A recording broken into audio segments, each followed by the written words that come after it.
5,000 income or under was the very best way to help people in the United States who are looking for jobs or who have jobs and just can't keep up with the wage rates. Right. And what I'm concerned about is that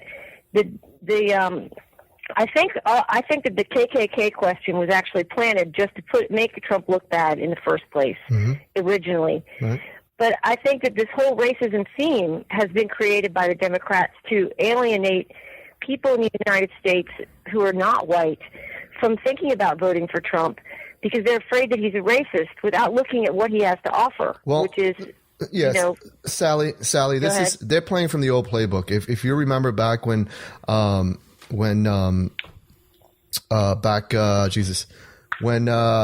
Reagan was running, they basically called him the same thing. They called him a racist. They called him. It's the same playbook. They're using the same playbook, and people know that. It's like Donald Trump. Everybody knows when they say it about Donald Trump, they know they take it with a grain of salt. Because let me tell you, I've spoken to people here in New York City where I've gotten into conversations. I go, what is it that you don't like about Donald Trump? He's a racist. What makes him a racist? And then they can't tell you. They can't tell me. Oh well, he wants to deport Mexicans. No, he wants to deport all illegals. He loves Mexican Americans. He actually has Mexican Americans that support him. So it's just like you said, it's the old playbook. They use it against all politicians. It's the same playbook. It's the same playbook. So, girls, you have anything to say regarding what Sally said? Christina? Yeah, I think like they're just exactly, they're trying to pull from the same old, white Republicans are racist and all Democrats love minorities. And what I see every day on my Twitter account is I have many, many non-white conservatives who I interact with every day, and they're, business owners, they're family people, and they're independent thinkers. They aren't being pigeonholed into a corner and saying, oh, well, I'm Hispanic or I'm black and I'm a woman, I need to vote for a Democrat. No, they think for themselves and they say, look, I want limited government. I want a government that's not a master but a servant to the people. Right. So I think that paradigm is being shifted a little bit more to where people are starting to question it. Yep. It's still effective. I mean, I'm still seeing rumblings of people saying, oh, he's KKK racist. That's never going to go away. Yeah, within my family, more and more people. Yeah, within my own family that still watch mainstream media. I always have to deprogram them. Sometimes when I have any family gathering, I have to deprogram them and say, no, this is what he said. No, this is what he said. This is what he said, because they're still listening to mainstream media. But Katya, what else? What's your response to what Sally from North Carolina had to say?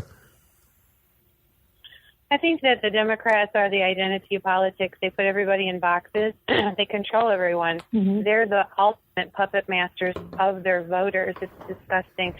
They don't allow these folks to come outside of those boxes, to think for themselves, to make their own personal decision on what's best for them and their families, because they think that they know best for you.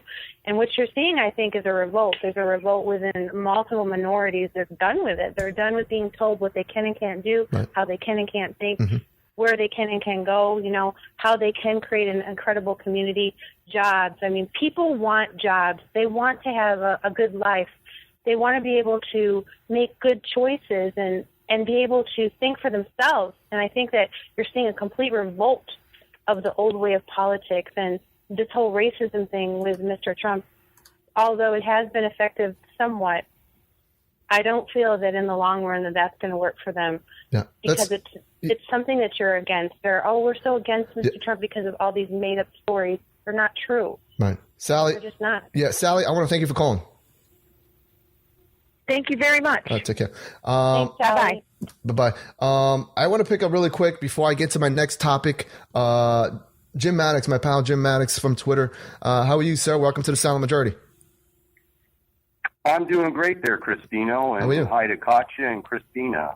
Yes. How are you? Hi, Jim. How are you? How are you? I'm doing real good. I wanted to make an extra effort to call today because I need to get your opinion. Do you remember when I sent you that video of Ted Cruz attends the Kill the Gay rally? You remember when I sent that to you? You sent it to me or Christina? Yes. Christina. Christina. Okay. I was wondering. I've seen the clip of it. would you agree with me that dominionism mirrors Sharia law? Whoa, that's a good question. Yeah, from what I've read, and I'm not too well versed on this, so I'm not going to say that I have, I guess, a well thought out answer, but I do see parallels. It is frightening from what I saw and what I read. While I do believe in separation of church and state, so we don't have any religious doctrine that takes over our government, I definitely don't want to see something like that come into the government. And it's really scary to see what kind of let me tell you. Let me just system that he was following. Yeah, Jim. Let me just tell you. I saw the video when I first saw it. I thought it was like edited. I thought it was like heavily edited, and it was maybe like just a ploy, a smear against Ted Cruz. But then I watched it, and I'm saying, wait, did that just happen? I mean, it was pretty crazy to watch, and then hear him, the pastor, introduce Ted Cruz right after that. It was crazy. That was the whole thing. Yeah. Is that this is why Ted Cruz can never be president. Right. Because anybody in their right mind, if somebody talked that way and they introduced you, you'd walk right out of the building. But Ted comes up and he talks right afterwards. So, I mean, what I'm trying to say is that and I harp on this every day on Twitter, and I really piss the Cruz crew people off because they can't come up with a good argument against it. I mean, dominionism from God is one thing, but dominionism by man on earth, it's just setting up for a disaster. I mean, you're looking at another Hitler, Stalin, Mao. I mean, and this is, and the thing is with it, I'm not just harping on the gay issue. It's a slippery slope. I mean, people like this, where does it end up? Your neighbor's dog somehow gets into your yard and takes a crap. What do? Kill your neighbor? I mean, these people are radical extremists. Yeah, and Jim, go ahead. Quickly. Did Ted Cruz respond to that? I'm sorry, I'm a little out of the loop on that. Did anyone confront him, and did he ever respond? I don't think he disavowed. I don't think he ever did. I mean, he is a dominionist. And there was even a video, and I know he was a teenager, but there was this video, and I don't know if he was like 16 or 17, and somebody asked him what he wanted to do with his life. He said, make lots of money and rule the world. Now, I know he was a teenager, but, I mean, the thing is that, I mean, the guy is not what he looks like. Well, I think aside, he says he's against amnesty. Jim, I think aside from that most important part about the pastor wanting to kill gays, I think there's other issues that we can attack him on as well. Besides that, but that is a very important point, Jim. I don't mean to rush along, but in a couple of minutes, I have somebody who's running against Chucky Schumer here in New York City is going to be calling in, and I have to get to this video that I'm about to play. If you want, I'll keep you online. You can listen to us offline. What's that? I appreciate the time on here. If anybody's interested in me, I'm a Jim Libertarian, but thank you for the time, and I wanted to get that out there, and thank you, Christina and Katya. Thank you, brother. Nice speaking with you, Jim. This is my biggest fan besides my parents. I think Jim Maddox, he listens to all my shows here, but he's awesome. He's awesome. Yeah. All right, I'm going to play this next video. I'm going to play. I promise everybody in the line, hold on. The number to call is 347-338-1775. Please hold on. I'll get to you as soon as I can. I want to play this video. It's, Rove denying reports that his PAC is warming up to Donald Trump. It's Politico.com. It says the Karl Rove PAC has warmed to Trump. Now, I'm going to ask you about it, but I think the answer is no based on what you just said. Is this story garbage, or have you indeed warmed to Trump? Look, it was yesterday. It was a story in yesterday's Politico, and it is third-hand reporting on a conference call we had with our donors by a reporter who loves sensationalism and doesn't like to do the hard work of reporting. So is the answer no? No, the answer is no. We had a conference call in which we briefed our donors on we're involved in a continuing set of research, focus groups and polls focused on Hillary Clinton and how to beat her. And we took Donald Trump, who in the national polls is the weakest Republican candidate, and found out how and tried to identify how she would fare against him in critical battleground states that have been battlegrounds for a period of time, and then in the so-called opportunity states, states that have not been battlegrounds for a period of time, but the suggestion has been made that Donald Trump can somehow bring Michigan into play because of the blue-collar auto workers up there. Wisconsin, and Wisconsin, PA, and Minnesota. right. And the evidence was that as weak a candidate as she is, he can't exploit those weaknesses. None of those, Michigan, Wisconsin,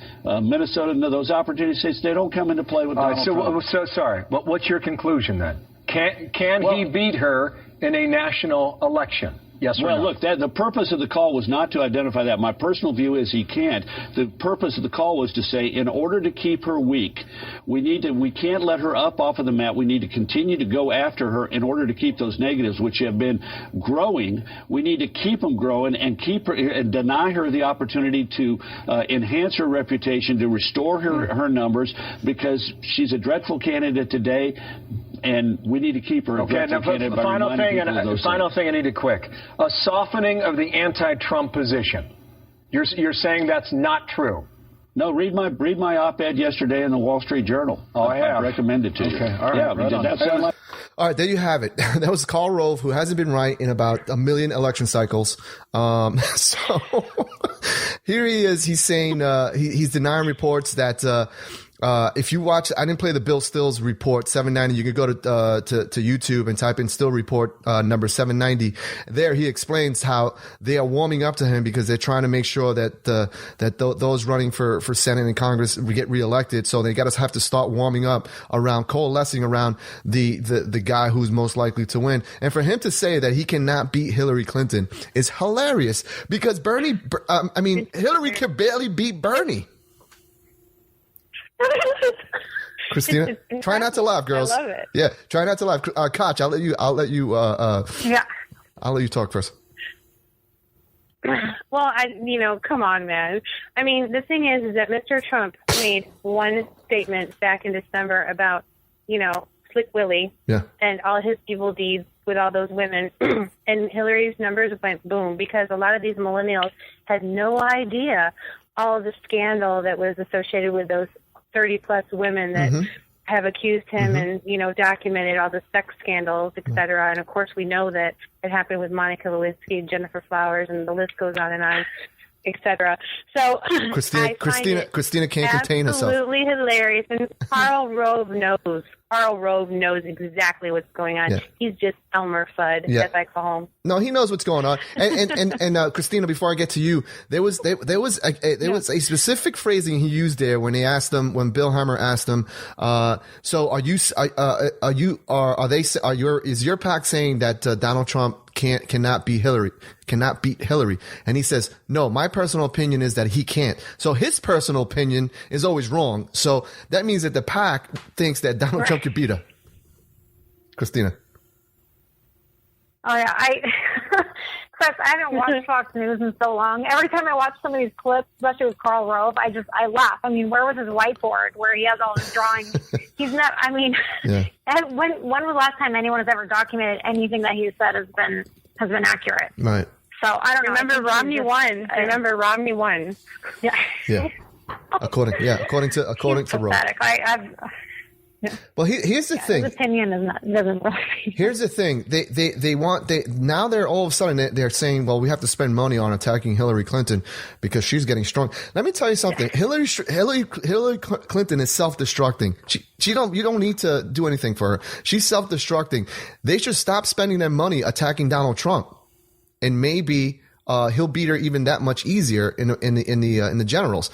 But it's just hilarious. When I saw this clip, I was just like, this guy is such a buffoon. He is such a buffoon. Yeah, he's embarrassing for sure. He's ridiculous. Let's talk about talk about this op-ed. I'm waiting here for I'm waiting for Wendy Long to call in. She hasn't called in yet.